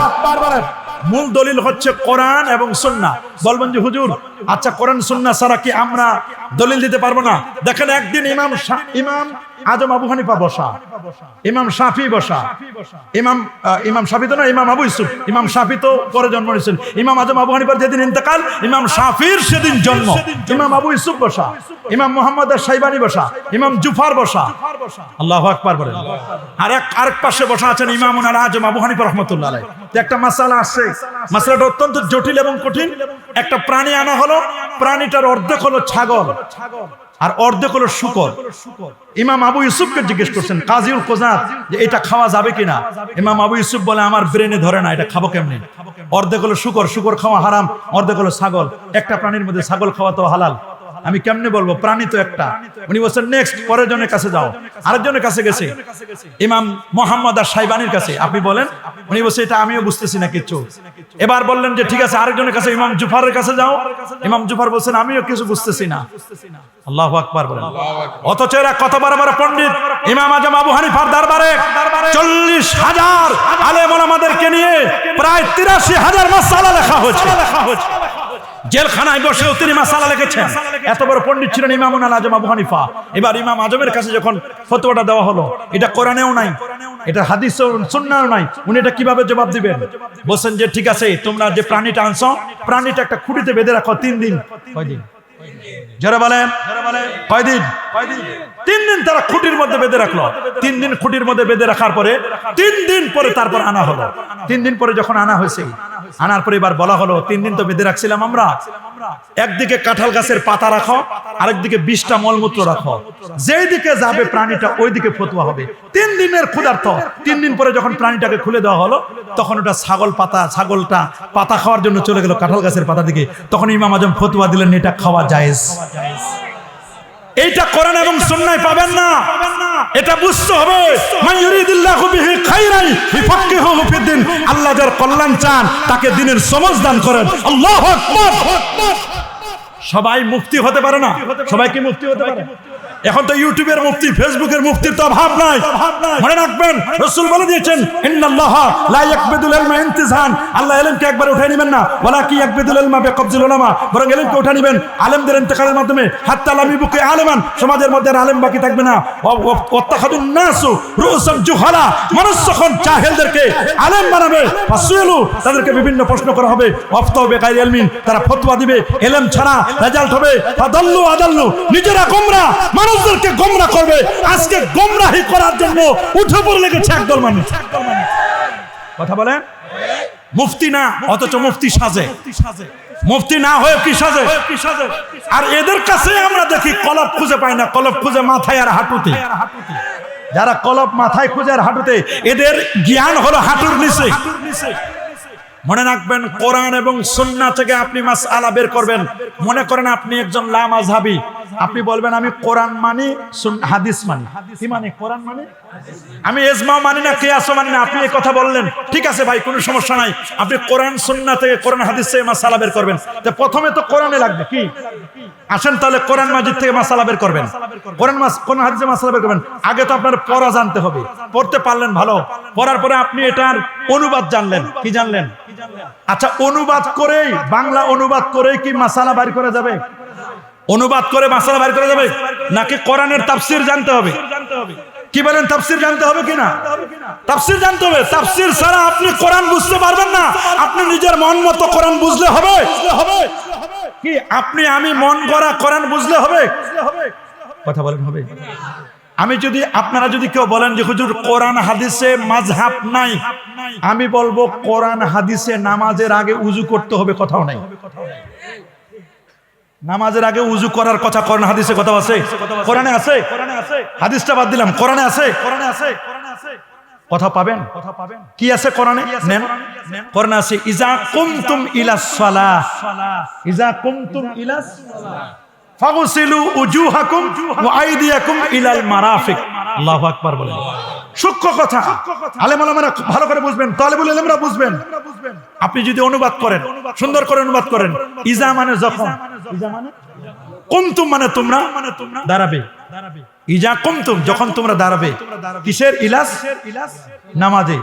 যখন তোমরা নামাজে দাঁড়াবে, ফাগসিলু, ফাটা অতঃপর অর্থে আসে, ফাগসিলু উজুহাকুম, অতঃপর তোমরা নামাজে দাঁড়ানোর পরে তোমরা কি করবে? ফাগসিলু উজুহাকুম, চেহারা ধৌত করো। আপনারা বলেন নামাজের পর আমরা উজু করি না নামাজের আগে? তা নামাজের আগে যে আপনি উজু করলেন, এটা পৃথিবীর কোন কোরআনে পাইছেন? আমার 30 পারা কোরআনে নাই। আমি আমাদের লা মাযহাবী যে ভাইগুলো আছেন, যারা বলেন মাযহাব মানি না, শুধু কোরআন মানি, হাদিস মানি, আবার একদল আছে আহলে কোরআন, শুধু কোরআন মানি। আমি বলবো কোরআনের কথাই পেলেন, নামাজের আগে উজু করতে হবে, কোরআনের কথাও নাই। আছে? আপনি অনুবাদ করে বুঝাই দেন। ইজা কুমতুম, ইজা মানে যখন, কুমতুম মানে তুমি দাঁড়াবে, ইলা সালাত কোথায়? ফাগসিলু, অতবার তুমি উযু ধৌত করো, উজুহাকুম তোমাদের চেহারা। তা নামাজে দাঁড়ানোর পরে আমরা উযু করি না নামাজের আগে? তাহলে এটার কি করতে হবে? বুঝতে হবে, যাইতে হবে কার কাছে? কোরআন বুঝার জন্য যাইতে হবে কার কাছে? হায় হায়, মুফাসসিরের কাছে। বলেন কার কাছে? মুফাসসির কি রাজনৈতিক মুফাসসির? দলের মুফাসসিরের কাছে।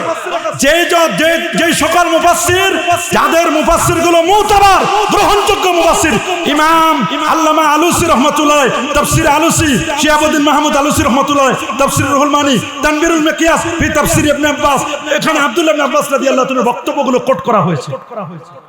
সুবহানাল্লাহ বলেন। তাফসিরে আবি সাউদ, তাফসিরে রুহুল বয়ান, এই তাফসিরে জালালাইন আপনারা দেখতে হবে, তাফসিরে দুররে মানসুর আপনাকে পড়তে হবে। এই রকম প্রায় 100-র উপর তাফসির আছে বড় বড় মুফাসসিররা, এবং আল্লাহ নবী যেটা তাফসির করেছেন, সাহাবায়ে কেরাম কি তাফসির করেছেন, তাফসিরে তাবারি শরীফ, তাফসিরে ইবনে কাসির, এগুলো হলো তাফসির বিল মাসুর, যেটা হাদিস দ্বারা তাফসির করেছে। আপনাকে যেতে হবে নবীর কাছে, সাহাবীর কাছে, তাবির কাছে, তাবিইনদের কাছে, যদি আপনি কোরআন বুঝতে যান। নাহলে তো আপনি নামাজের আগে উযু লাগবে না। এরা কি করেছেন, আপনি এখন এই আয়াতের তাফসীর দেখেন, তাফসীরের মধ্যে লিখছেন ইজা কুমতুম ইলাস সালাহ, এর অর্থ হলো ইজা আরাদতুমুল কিয়াম ইলাস সালাহ, তুমি যখন নামাজে দাঁড়ানোর ইচ্ছে পোষণ করো। কোরআনে কিন্তু কথাও নাই নামাজে দাঁড়ানোর ইচ্ছে পোষণ করো, ইচ্ছে পোষণ করা কোরআনে নাই, এটা বলেছেন মুফাসসিরগণ। ইজা আরাদতুমুল কিয়াম, যখন তুমি দাঁড়ানোর ইচ্ছা পোষণ করো, ইলাস সালাত, নামাজে দাঁড়ানোর যখন ইচ্ছে পোষণ করো, ফাগসিলু, যদি তুমি নামাজে দাঁড়াইতে চাও তাহলে তুমি আগে উযু করো। এই তাফসীর আমরা পেলাম কার কাছ থেকে? মুফাসসিরদের কারণে। মুফাসসিররা কি নিজের তরফ থেকে বলেন, হয় সাহাবী, না হয় তাবি, না হয় তাবিঈন, না হয় তাবুত তাবিঈন, এরপরে যারা আছেন তাদের থেকে তাফসীর করেছেন। কিন্তু আপনি যদি অনুবাদ করে যদি বুঝেন, অনুবাদ করে বুঝলে জীবনে কোরআন বোঝা হবে না। কি বলেন হবে? কথা বলেন হবে? এক। দুই নম্বর আরেকটা দলিল দিয়ে আপনাদেরকে অনুবাদে বোঝা যাবে না। আল্লাহ বলেন কোরআন কারীমে সূরাতুল মাইদার মধ্যে, সূরাতুন নিসার মধ্যে আছে, হুররিমাত আলাইকুম উম্মাহাতুকুম, হুররিমাত তোমাদের উপর হারাম করা হয়েছে, উম্মাহাতুকুম তোমাদের মাদেরকে, তোমাদের মা সমূহকে, মাদেরকে হারাম করা হয়েছে। মা কি একজন না অনেকজন? কিন্তু আল্লাহ বলেন উম্মাহাতুকুম, অনেক মা। আল্লাহু আকবার বলেন। ওইটা তো পরের কথা। আল্লাহ বলেন হুররিমাত আলাইকুম, তোমাদের উপর হারাম করেছে। হুররিমাত, হারামের দুইটা অর্থ, হারাম মানে নিষিদ্ধ, আবার হারাম মানে সম্মানিত। তা আমি এখানে কোন অর্থ নিব? আমরা বলি হেরেম শরীফ মানে সম্মানিত জায়গা, এখানে কোনো অন্যায় করা যাবে না। আবার এটা কাজ করা হারাম, হারাম মানে নিষিদ্ধ। এখন আমি মানবো কোনটা? হারাম মানে কি নিষিদ্ধ মানবো, নাকি হারাম মানে আমি কিভাবে মানবো? হারাম মানে নিষিদ্ধ, আবার হারাম মানে সম্মানিত। হারাম মানে নিষিদ্ধ, আবার হারাম মানে কি? আল্লাহ বলেন হুররিমাত আলাইকুম উম্মাহাতুকুম, তোমাদের উপর তোমাদের মাদেরকে নিষেধ করা হয়েছে। নিষেধ করা কি? কথা বলা নিষেধ, তার সাথে দেখা করা নিষেধ, খাওয়া নিষেধ, তার সাথে বসা নিষেধ, মায়ের সাথে শোয়া নিষেধ, মায়ের সাথে চলাফেরা নিষেধ। এখানে কি ব্যাখ্যা আছে? ব্যাখ্যা বুঝতে গেলে আপনি বাংলা অনুবাদে বুঝবেন। এটা যদি আপনি বুঝতে যান তাহলে যাইতে হবে কার কাছে? মুফাসসিরের কাছে। বলেন না কার কাছে?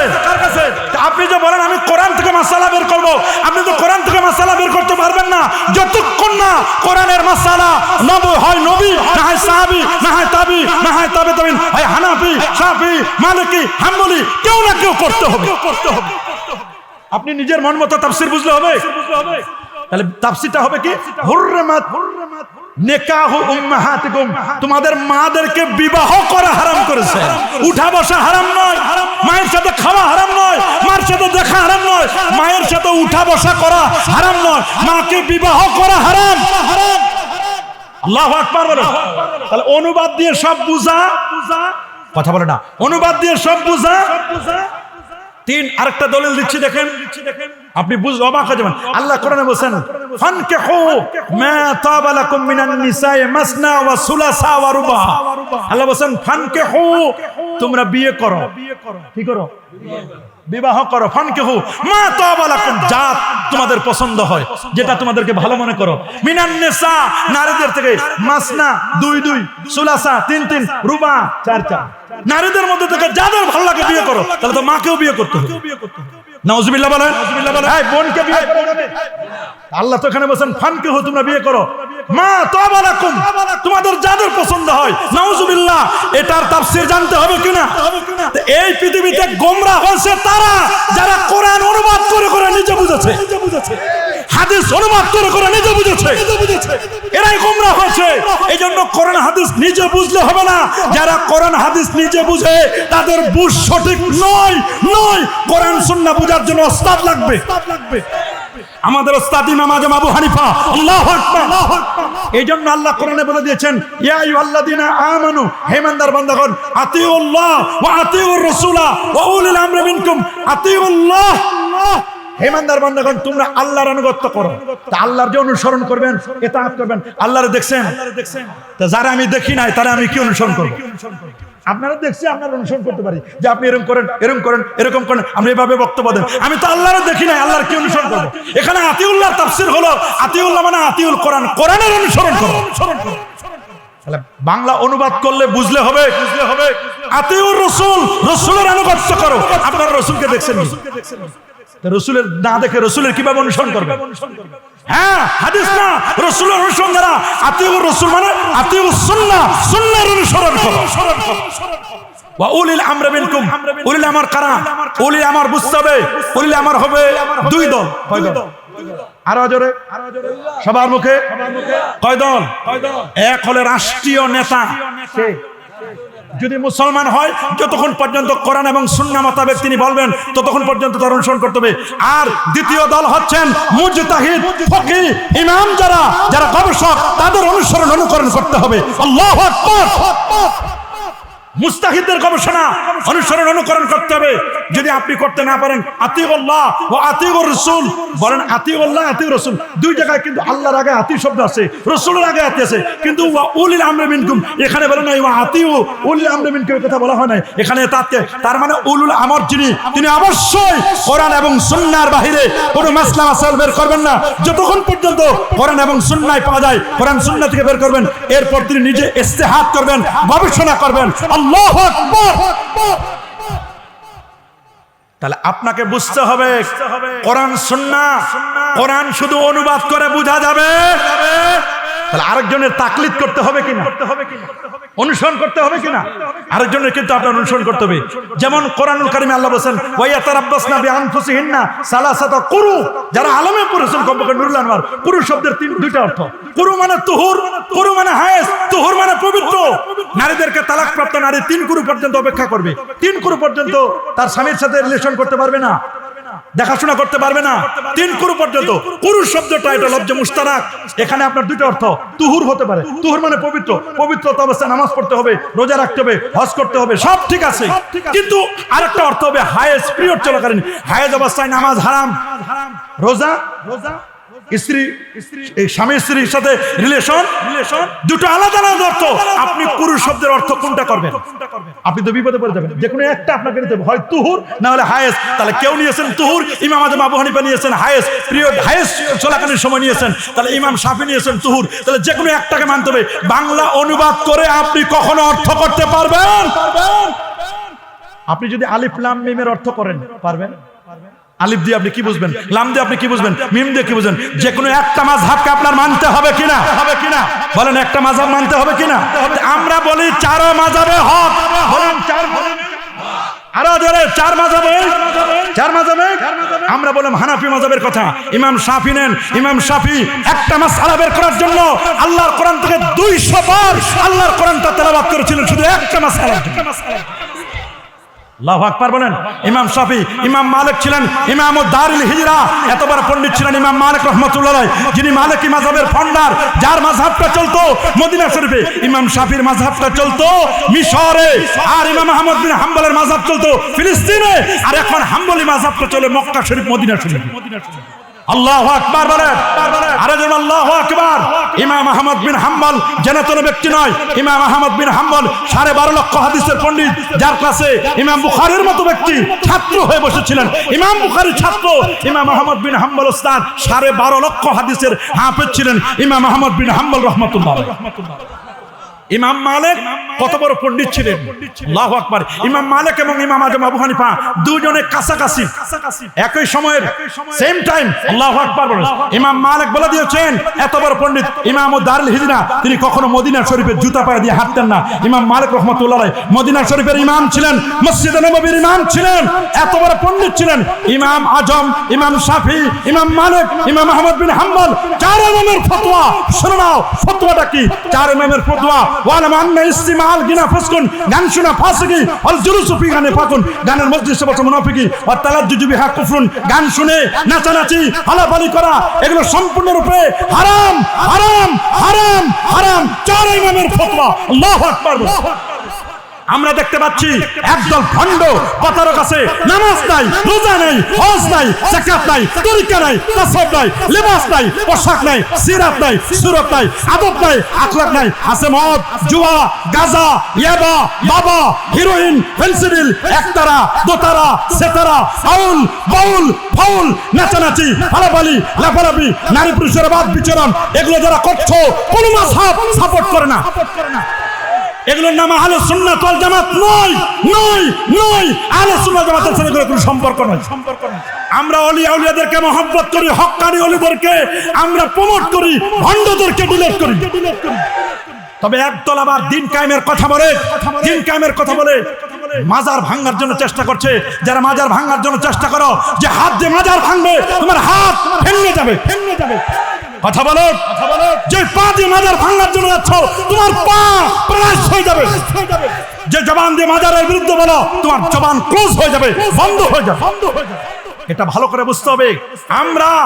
আমরা বারবার বলি মাজারে যদি কোনো অন্যায় চলে, পাপের কাজ করে, শরিয়া বিরোধী কিছু চলে, মাজারে কিছু অন্যায় চললে মনে রাখবেন মাজার ওয়ালার দোষ নয়, মাজারের যারা মুতাওয়াল্লি, মাজারের যারা দায়িত্বশীল তাদের সমস্যা। তাদেরকে আলটিমেটাম দিয়ে দেন, 1 সপ্তাহ, 15 দিন, 1 মাস, এর মধ্যে যদি ঠিক না করে তারপর তাদের ব্যাপারে আইনি ব্যবস্থা নেন। তার মানে এই নয় মাথায় উকুন হয়েছে মাথা কেটে ফেলবো, তা নয়। উকুন দূর করো। মাথায় উকুন হলে কি মাথা কাটবো না, মাথা উকুন দূর করবো। 4 মাযহাব এই কথা বলে দিয়েছেন। বিশেষ করে ইমাম মালিক বলেন মান তাফাক্কাহা ওয়া লাম ইয়াতাসাওয়াব, যে ইলমে ফিকহ শিখছে ইলমে তাসাউফ শিখে নাই তাকে বলে দাও ফাকাত তাফাসসাকা, ওই লোকটি ফাসিক। ওমান তাসাওয়াফা, যে তাসাউফ শিখছে ওয়া লাম ইয়াতাফাক্কা, শরীয়ত শিখে নাই তাকে বলে দাও ফাকাত তাজান্দাকা, লোকটি জিন্দিক। ওমান জামা বাইনাহুমা ফাকাত তাহাক্কাকা, শরীয়ত শিখলো মারিফত শিখলো, ওই লোকটা হচ্ছে হক্কানি। আগে হলো শরিয়ত, বলেন আগে কি? সবার মুখে আগে কি? দেন হচ্ছে মারিফত। শরিয়ত ছাড়া কোনো মারিফত, শরিয়ত হলো দুধ, মারিফত হলো মাখন, সর, ঘি, মাখন। দুধ ছাড়া কি কখনো সর হয়? মাখন হয়? শরিয়ত ছাড়া কোনো মারিফত নাই। আমরা শরিয়ত মানি, আমরা মারিফত মানি। এই দেশ হক্কানি ওলি আউলিয়ার বাংলাদেশ। এটা শাহজালালের বাংলাদেশ, এটা শাহপুরানের বাংলাদেশ, এটা শাহ মাকদুমের বাংলাদেশ, এটা খান জাহানের বাংলাদেশ। শাহনাসার শাহ সালেম এই আবাদ করেছেন ফুরফুরা, সারসিনা সহ, সোনাকান্দা, দরগোদা, দরবার শরীফ সহ হক্কানি ওলি আউলিয়ারা এই দেশকে আবাদ করেছেন। আলেম ওলামারা খেদমত করে যাচ্ছেন, ঠিক কিনা? এই জন্য হক্কানি ওলি আউলিয়া পীর বুজুর্গদেরকে এই জমিন থেকে উঠায় দেওয়ার কোনো সুযোগ নাই। 4 মাযহাবের 4 ইমাম তারা পীরপন্থী ছিলেন। মাযহাবিরা কি ছিলেন? ইমাম আজমের 2 জন পীর ছিল, ইমাম জাফর সাদেক আর ইমাম বাকের রহমাতুল্লাহ আলাইহি। ইমাম মালিকেরও পীর ছিল, সুবহানাল্লাহ বলেন। ইমাম আহমদ বিন হাম্বলের পীর ছিল আবু হামজা বাগদাদি, সুবহানাল্লাহ, সুবহানাল্লাহ। ইমাম শাফিঈর পীর ছিল। এইজন্য আপনাকে বুঝতে হবে আমরা মাযহাব মানব কিনা। হানাফি মাযহাব মতে, শুনে নাও, হানাফি মাযহাব মতে আমরা হাত তুলবো কোন পর্যন্ত? কানের লতি। কোন পর্যন্ত? সবাই বলেন কোন পর্যন্ত? কানের লতি পর্যন্ত। হ্যাঁ, আমি বলছি আপনারা খেয়াল করে শুনবেন। এই পর্যন্ত হাদিস আছে, কাঁধ পর্যন্ত হাদিস আসছে, আবার বুক পর্যন্ত আছে। কোন পর্যন্ত? বুক, কাঁধ, কানের লতি। কয়টা হলো? জোরে বলেন, আরো জোরে। একটা হলো বুক, কাঁধ, আরটা কি? 3টা হাদিস আসছে। আপনি 3টা হাদিস মানবেন কয়টা? এমন একটা মানতে হবে যাতে করে আরেকটা বাদ না যায়। কি বলেন? এমন একটা মানতে হবে যাতে করে আরেকটা বাদ। আপনি যদি এই পর্যন্ত হাত বাঁধেন তাহলে আপনার এইখানে কাঁধটা বাদ যাবে। বুক পর্যন্ত উঠাইছেন, কোনটা বাদ যাবে? কাঁধ। আর কান, কানের লতি এটাও। আপনি যদি এই পর্যন্ত উঠান তাহলে নিচেরটা বাদ যাবে, উপরেরটা বাদ যাবে, 2টা বাদ গেল। কিন্তু আপনি যদি এই পর্যন্ত উঠান তাহলে এইটাও হলো, এইটাও হলো, এটাও হলো, 3টা হয়ে গেল। আল্লাহু আকবার। এই জন্য তো আমরা বলি হানাফি মাযহাবকে কেন আমরা শ্রেষ্ঠ বলি। তবে এ নিয়ে দ্বন্দ্ব করা যাবে না। হাত বাঁধালে যদি আমরা দ্বন্দ্ব করি, হাত উঠা নিয়ে যদি দ্বন্দ্ব করি, সমাজের মধ্যে ফিতনা বাড়বে না কমবে? কি বলেন, কমবে না বাড়বে? বাড়বে। আল ফিতনাতু আশাদ্দু মিনাল কাতল, সমাজের মধ্যে ফিতনা সৃষ্টি করা সমাজের খুনি ব্যক্তির চেয়ে অপরাধী। এই জন্য আমরা হাত বাঁধবো কোন জায়গায়? হানাফি মাযহাব বলতে হাত বাঁধবো কোন জায়গায়? ওয়াদুলা কুফে আলালা কুফে তাহতা সুররা, নাভির নিচে আমরা হাত বাঁধবো। আমরা নাভির নিচে হাত বাঁধতে চাই কি চাই না? এটা আমাদের সহিহ সুন্নাহর কাছে। কেউ যদি এখানে বাঁধে, বাদক, ওর হিসাবও দিবে। ওর যদি দলিল থাকে সে দলিল অনুযায়ী বাদক না কেন, আমরা তাকে কখনো গালি দেব? কি বলেন, আমরা গালি দেব? দুই পায়ের মাঝখানে আমরা দাঁড়াবো, কয় আঙ্গুল ফাঁক থাকবে? আরো জোরে, সবার মুখে কয় আঙ্গুল ফাঁক থাকবে? 4 আঙ্গুল ফাঁক রাখবো আমরা। কেউ যদি মোটা সোটা হয়, স্পেস অনুযায়ী স্পেস নিয়ে উনি সুবিধা মতো যেভাবে মন চায় দাঁড়াতে পারবেন। আমরা হানাফি মাযহাব মতে আমরা বেতন নামাজ পড়বো কয় রাকাত? আরো জোরে, সবার মুখে কয় রাকাত? কেউ 1 রাকাত পড়ে, পুরো ওর হিসাবও দিবে। আমাদের বেতের হবে কয় রাকাত? হানাফি মাযহাব মতে আমাদের তারাবি নামাজ হবে কয় রাকাত? মাশাআল্লাহ, কয় রাকাত? ইমাম আজম আবু হানিফা রাহমাতুল্লাহ আলাইহি 20 রাকাত তারাবির কায়েল ছিলেন, নিজেও তিনি আমল করে দেখেছেন। ইমাম বুখারী 20 রাকাত পড়েছেন। এ বাবা, অন্যান্য ইমামরা 4 ইমাম ওই 20 রাকাতের কথা বলেছেন। খোদ সৌদি আরবে মক্কা শরীফ, মদিনা শরীফ, কুফা, মিশর, আজহার সব জায়গায় 20 রাকাত হয়। আমার দেশে কেন 12 রাকাত মাইনাস করে 8 রাকাত পড়ার জন্য কারা চেষ্টা করতেছে আমি জানি না। পুরো ওরা যদি 8 রাকাত পড়ে খুশি হয়, সমস্যা কোথায়? আমরা পড়বো 20। হানাফি মাযহাব মতে তারাবি হবে কয় রাকাত? সবার মুখে আরেকটু জোরে। 20 রাকাতের সিজদা হয় কয়টা? 40টা। কয়টা?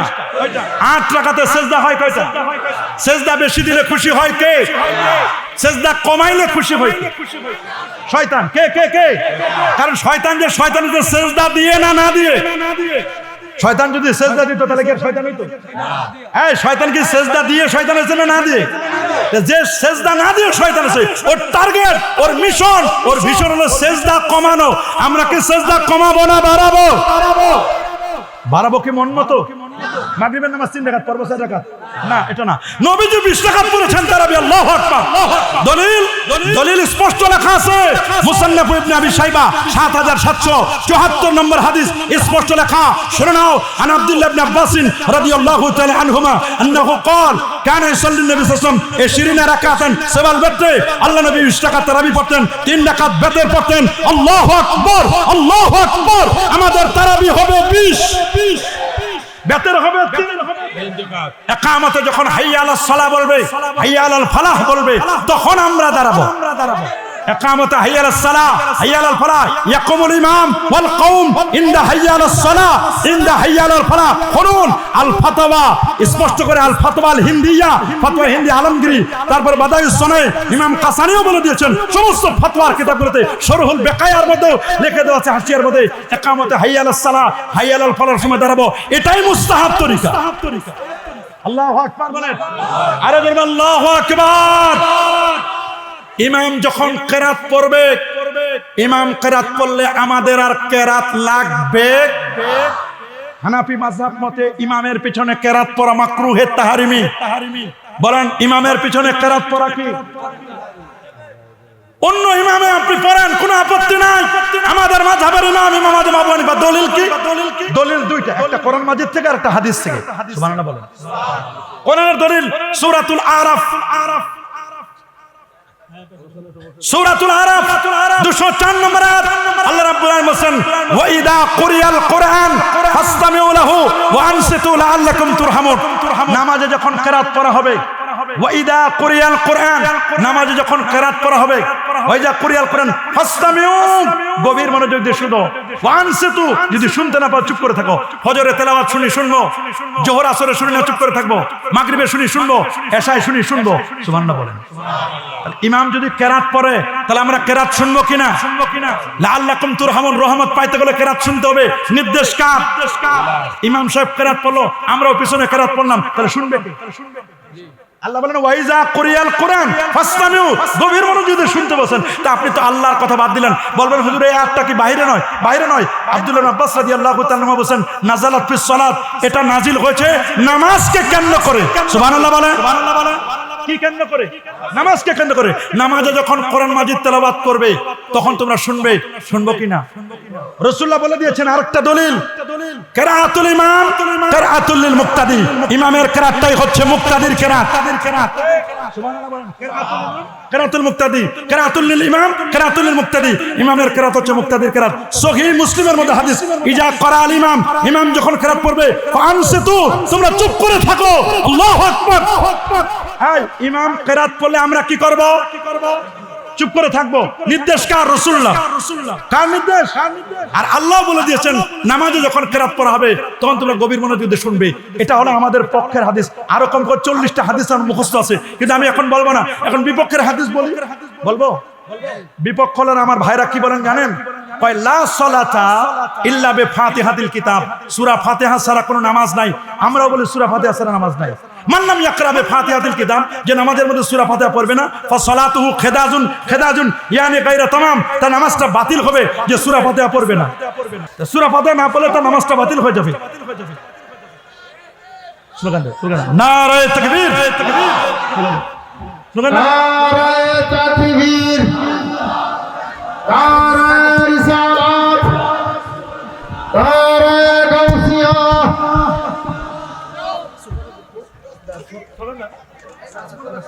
পীর মুফতি গিয়াসউদ্দিন তাইরি হুজুরের আগমন, তাইরি হুজুরের আগমন, তাইরি হুজুরের আগমন।